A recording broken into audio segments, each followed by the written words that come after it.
एक online food delivery business जिसकी शुरुआत 2012 में हुआ था, वो बस 3 साल में $1 बिलियन कंपनी बन जाती है। लेकिन ठीक उसके 1 साल बाद ही वो कंपनी पूरी तरीके से डूब जाती है और यहाँ तक कि कंपनी फाउंडर्स कंपनी को ही बेच देते हैं। आखिर ऐसा क्या हुआ एंड क्यों हुआ? आज के वीडियो में हम समझने की कोशिश करेंगे राइज और फॉल उसी कंपनी की, जो कि एक लर्निंग लेसन्स भी देता है उन सारे लोगों को जो अपना खुद का स्टार्टअप शुरू करना चाहते हैं। बात यहाँ पर ब्रांड फूड पांडा की हो रही है, जिसकी शुरुआत 2012 में सिंगापुर में हुआ था बेंजामिन बियर और रैल्फ वेंजल के द्वारा, और रोहित चड्ढा इसके को फाउंडर भी थे। फूड पांडा का सक्सेस होने के सबसे बड़ा रीजन था लिमिटेड फूड डिलीवरी ऑप्शंस।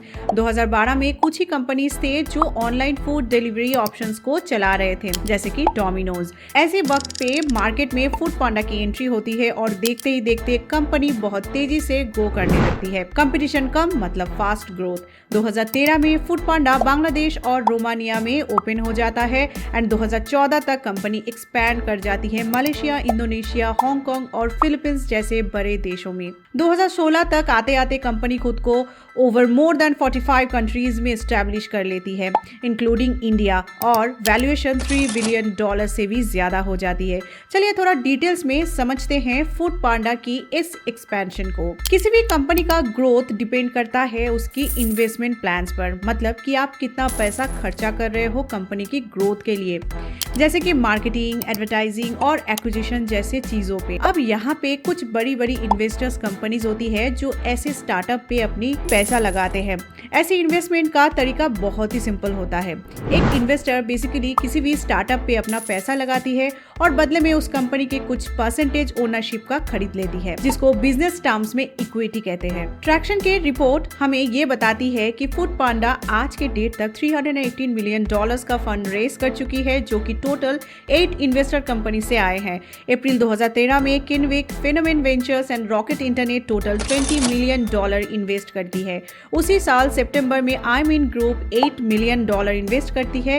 फरवरी 2014 में किनविक एंड फेनोमेन वेंचर्स दोबारा $20 मिलियन इन्वेस्ट करती है, और 5 महीने बाद अगस्त में alpha waves and Rocket internet another $60 million invest करती है।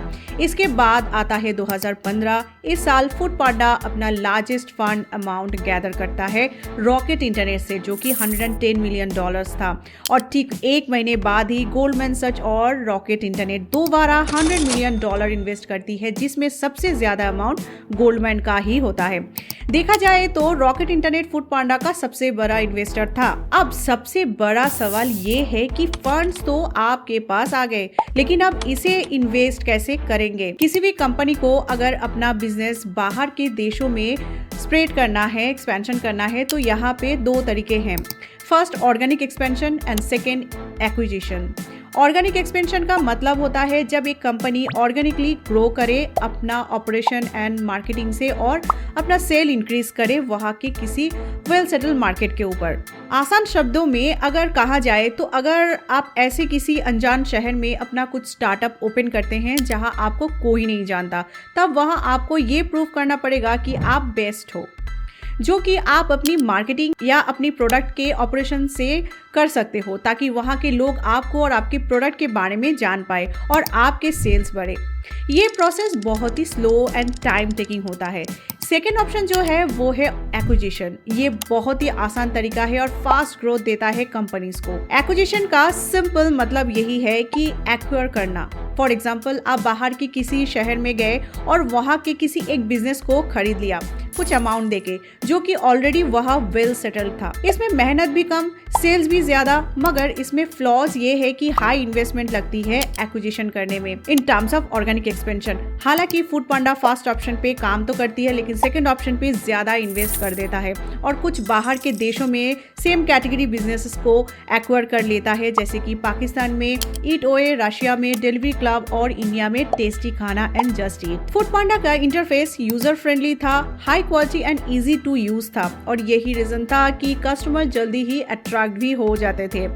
फूड पांडा यूज़ करने का हर वो स्टेप्स बड़ा ही सिंपल थे, जैसे कि आज के स्विगी और जोमेटो के ऐप पर होता है। आपने सिंपल ऐप को ओपन किया, रेस्टोरेंट सिलेक्ट किया, फूड देखा एंड ऑर्डर प्लेस कर दिया। इनिशियल डेज में कस्टमर फूड पांडा से बहुत ज़्यादा सेटिस्फाइड भी थे, क्योंकि खाना का क्वालिटी भी अच्छा था, फास्ट डिलीवरी भी होता था एंड कोई कम्युनिकेशन प्रॉब्लम भी नहीं था। फूड पांडा अपनी प्राइम टाइम पे 2 lakh orders per day deliver करती थी। हमने भी बहुत बार फूड पांडा का सर्विस लिया था। अब फूड पांडा का रेवेन्यू मॉडल को समझते हैं। रजिस्ट्रेशन फी, अगर किसी भी रेस्टोरेंट को अपना नाम फूड पांडा के साइट पर रजिस्टर करना होता था ताकि कस्टमर उनके यहाँ से ऑर्डर कर सके, तो फूड पांडा उस रेस्टोरेंट से एक अमाउंट चार्ज करती थी, जिसको कि हम रजिस्ट्रेशन फी कह सकते हैं। मतलब आप पैसा दो और अपना रेस्टोरेंट का नाम फूड पांडा में ऐड करो। एडवर्टीजमेंट, फूड पांडा एक फीस चार्ज करती थी किसी भी ब्रांड या रेस्टोरेंट से अगर वो अपना ऐड फूड पांडा में करना चाहती हो तो। इसके बाद फूड पांडा ऑलमोस्ट 20% चार्ज करता था रेस्टोरेंट से पर ऑर्डर जो भी उनके यहाँ से किया जाता था। इसके बाद डिलीवरी, फूड पांडा कस्टमर से एक डिलीवरी चार्ज भी लेता था पर order, depend on the location. Statistics report के अनुसार अगर हम फूड पांडा के एनुअल रेवेन्यू डेटा को देखें तो ये कुछ ऐसा है। 2013 में 0.7 मिलियन यूरोस, 2014 में 8.7 मिलियन यूरोस, 2015 में 22.6 मिलियन यूरोस एंड 2016 में ये number more than 50 million Euros cross कर जाती है। $3 बिलियन का वैल्यूएशन, वो भी सिर्फ 4 साल के अंदर, एक बहुत ही जबरदस्त शुरुआत थी किसी भी स्टार्टअप के लिए। यहाँ तक कि स्विगी और जोमेटो भी इतना बड़ा नहीं बन पाए थे जितना कि फूड पांडा अपनी इनिशियल डेज पर थी। अब सवाल आता है कि ऐसी पॉपुलर ब्रांड आखिर खत्म कैसे हो गया। सबको ये लगता है कि फूड पांडा का डाउनफॉल का रीज़न जोमेटो और स्विगी है, जो कि उसके राइवलरीज है, लेकिन ऐसा बिल्कुल भी नहीं है। रीजंस कुछ और ही है। डिजिटल युग के फूड पांडा के स्टडी रिपोर्ट में ये बताया गया है कि कंपनी का फेलियर्स के कारण उसके फेक रेस्टोरेंट और orders, miscommunication, technological issues, unstructured business model and lack of ownership है।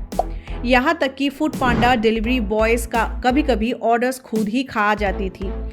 2016 में यही सब प्रॉब्लम्स को सॉल्व करने की जगह रोहित चड्ढा और बाकी के फाउंडर्स कंपनी छोड़ के भाग जाते हैं, जो कि एक बड़ा एग्जाम्पल है miscommunication and lack of ownership का। Technological lag and digital ineffectiveness के चलते रेस्टोरेंट्स के पास लेट नोटिफिकेशन जाता था ऑर्डर्स का, जिसके चलते कुकिंग एंड डिलीवरी दोनों ही लेट होता था, results in bad customer experience.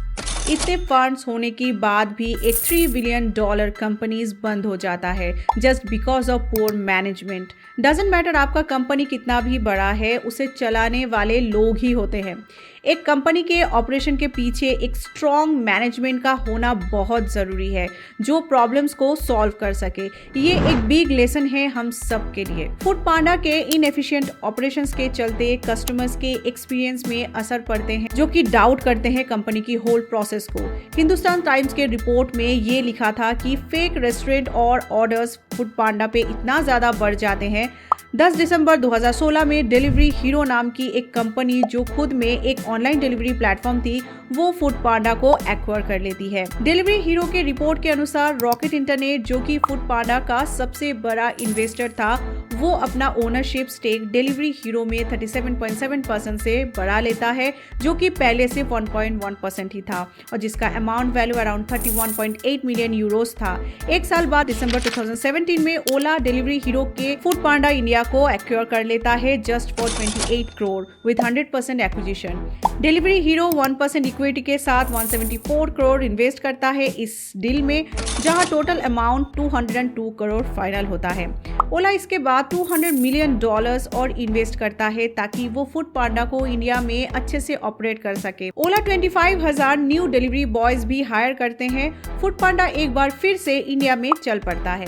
Customers को अट्रैक्ट करने के लिए इस बार फूड पांडा इंडिया क्रेप पार्टी का शुरुआत करते हैं, जहां वो 50% ऑफ देते हैं अपने कस्टमर्स को और सेलिंग एक बार फिर से पिक पर आ जाता है। पर डे लाखों डिलीवरी होता है, बट जस्ट 18 महीने के बाद ही ये नंबर नीचे गिर के सिर्फ 5,000 पे आ जाता है, क्योंकि लोग अब जोमेटो और स्विगी जैसे ऐप को ज़्यादा प्रेफर करने लगते हैं और ओल्ड फूड पांडा का ऑपरेशन इंडिया में शट डाउन कर देता है 2019 में। अगेन यहाँ पर सबसे बड़ा रीजन है अंडर कैपिटलाइजेशन।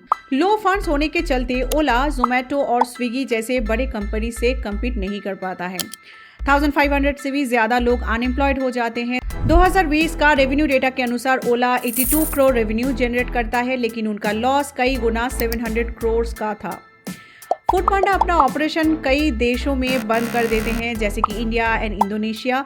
फूड पांडा अपने रशिया के बिजनेस कंपनी डिलीवरी क्लब, जिसको उसने एक्वायर किया था, उसको भी बेच देता है फॉर 100 मिलियन यूरोस। हालांकि एट प्रेजेंट टाइम फूड पांडा अपना operation Bangladesh, Cambodia, Hong Kong, Laos, Malaysia, Myanmar, Pakistan, Philippines, Singapore, Taiwan and Thailand जैसे देशों में चला रखा है। आखिर वो कौन कौन से बिजनेस लेसन है जो हम लोग यहाँ पर फूड पांडा के फेलियर से सीख सकते हैं? First, structure and business plan are most important. Second, good management and communication. और थर्ड है good ownership and backing. Video अच्छा लगा हो तो वीडियो को लाइक जरूर करें और कमेंट सेक्शन में हमें ये बताएं कि आपके मुताबिक और कौन सी वो बिजनेस लेसन्स है जो आप ऐड करना चाहते हैं।